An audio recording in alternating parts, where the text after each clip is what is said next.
الحمدللہ رب العالمین والصلاة والسلام علی سید المرسلین اما بعد۔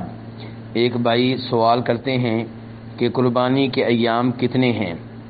تو گزارش یہ ہے کہ قربانی کے ایام 4 ہیں، ذی الحجہ کی 10 تاریخ، 11، 12 اور 13۔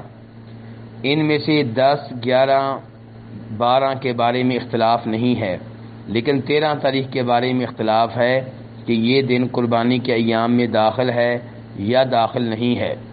صحیح بات یہ ہے کہ یہ دن بھی قربانی کے ایام میں داخل ہے، جیسا کہ شیخ البانی رحمہ اللہ نے وعدے کیا ہے، اور انہوں نے اس حدیث کو صحیح قرار دیا ہے جس حدیث میں نبی علیہ الصلوۃ والسلام فرماتے ہیں کہ تشریق کے جتنے بھی ایام ہیں وہ ذبح کرنے کے ایام ہیں، اور ایام تشریق 11، 12 اور 13 کو کہا جاتا ہے۔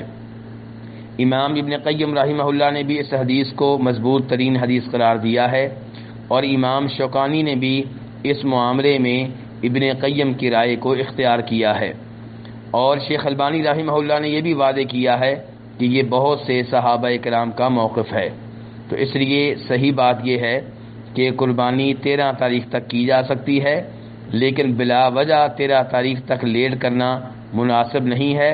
افضل یہ ہے کہ قربانی 10 تاریخ کو کی جائے، کیونکہ 10 تاریخ قربانی کے ایام میں پہلا دن ہے، اور 10 تاریخ ذی الحجہ کے ابتدائی ان 10 دنوں میں سے ایک ہے جو بہت عظیم دن ہیں، جن کے بارے میں بخاری شریف میں حدیث ہے کہ نبی علیہ الصلوۃ والسلام فرماتے ہیں کہ اللہ تعالیٰ کو نیک اعمال جس قدر ذی الحجہ کے ابتدائی 10 دنوں میں اچھے لگتے ہیں اتنے دیگر دنوں میں اچھے نہیں لگتے۔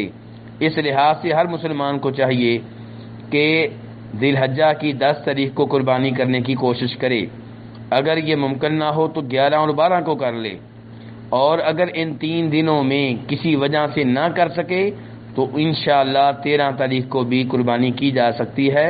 واللہ تعالی اعلم۔ دینی رہنمائی کے لیے ہمارے چینل کو سبسکرائب کر دیجئے اور گھنٹی کے نشان کو دبا دیجئے تاکہ آپ کو مزید قیمتی ویڈیوز ملتے رہیں۔ جزاک اللہ خیر۔